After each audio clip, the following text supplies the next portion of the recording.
Hey guys, how's everybody doing? It is Friday evening where I'm at, almost my bedtime, and I have not posted a video since Tuesday. I've just been not really. Tuesday was a rough day. The rest of the week has been pretty good, just busy with work and figuring out school for my girls.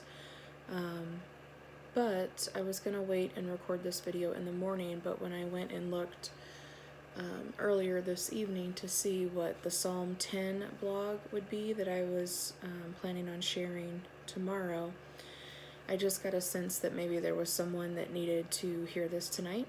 So I'm going to go ahead and read this and then share the video on Facebook tonight. So this is my blog on Psalm chapter 10, and the title of the blog is Defender of the Defenseless, and the synopsis is: you are seen, you are heard, you have a defender, and you are worth defending. And Psalm 10 is pretty long, but I'm going to go ahead and read it for you.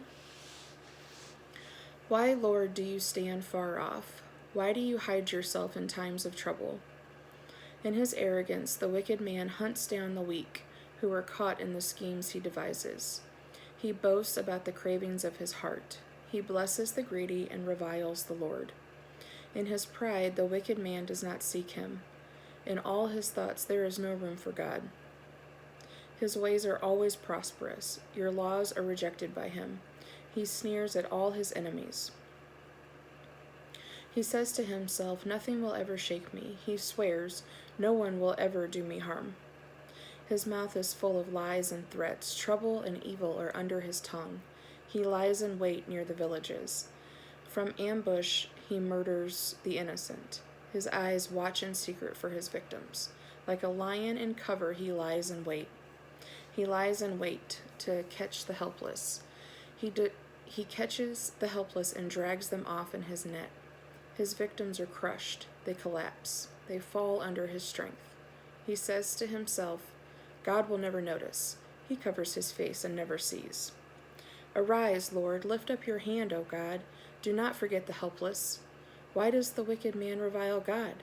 Why does he say to himself, he won't call me to account? But you, God, see the trouble of the afflicted. You consider their grief and take it in hand. The victims commit themselves to you. You are the helper of the fatherless. Break the arm of the wicked man. Call the evildoer to account for his wickedness, that would not otherwise be found out. The Lord is king forever and ever. The nations will perish from his land. You, Lord, hear the desire of the afflicted. You encourage them, and you listen to their cry, defending the fatherless and the oppressed, so that mere earthly mortals will never again strike terror. I like that this psalm bookends with questioning God at the beginning on why he's distanced and hidden himself, but ends with the reminder that God sees and hears what the afflicted are going through. The Enduring Word Commentary pointed out that some believe Psalm 9 and 10 used to be two parts of one psalm in the original text. I haven't researched that for myself, but both psalms have similar themes from two different perspectives. Psalm 9 focuses more on God's ability to deal with the enemy and David's desire to align with God's will, to praise him through the affliction, to have compassion on his enemies. Psalm 10 is more focused on David's enemy. 11 of the 18 verses contain descriptions of the enemy's wicked ways and thoughts.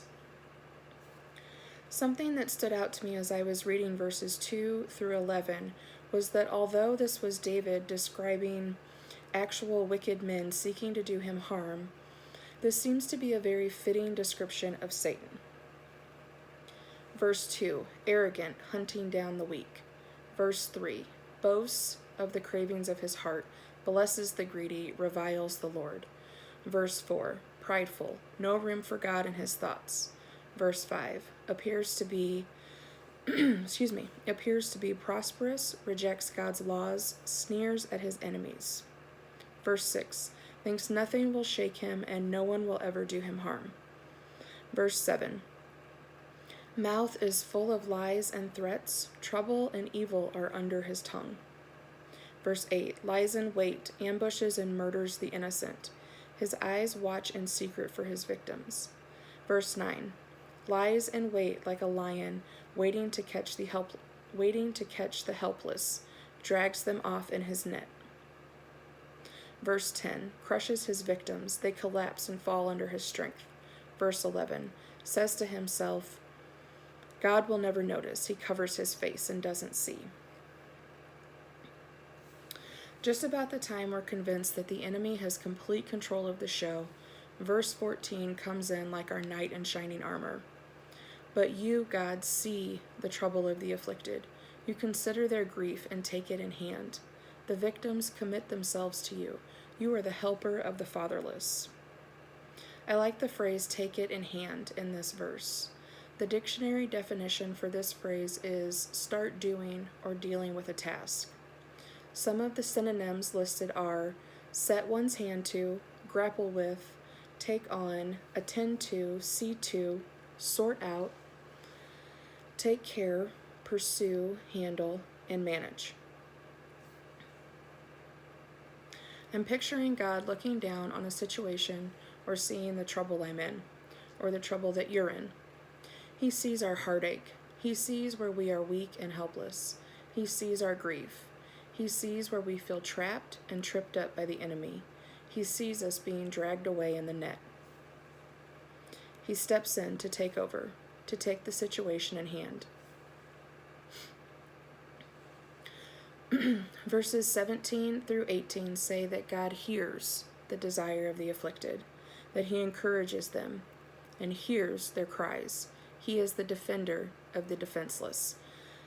Charles Spurgeon says of verse 17, David does not say, thou hast heard the prayer of the humble. He means that, but he also means a great deal more. Sometimes we have desires that we cannot express. They are too big, too deep. We cannot clothe them in language. At other times we have desires which we dare not express.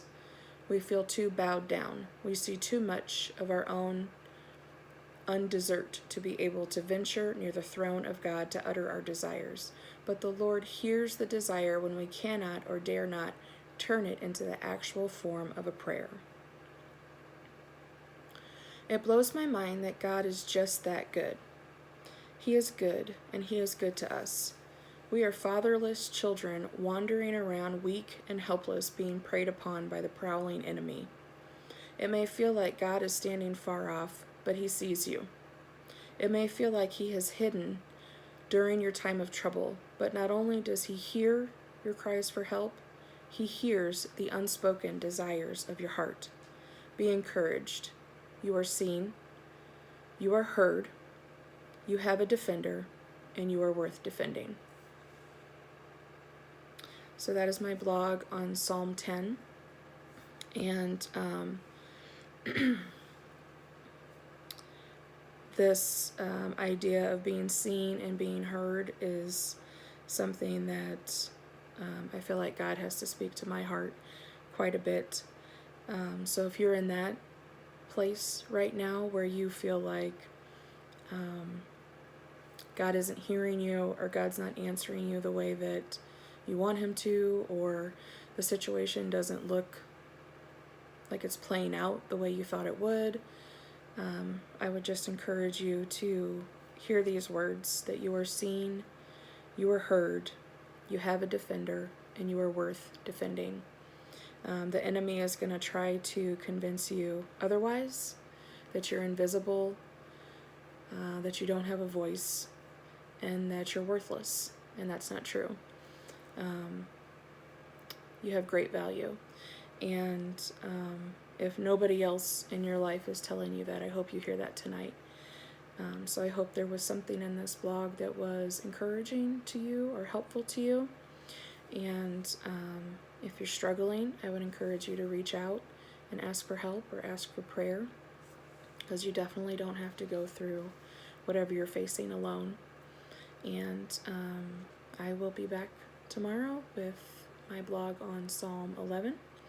And I hope everyone has a good rest of their Friday, however much is left of it. And I will talk to you all again tomorrow. Bye-bye.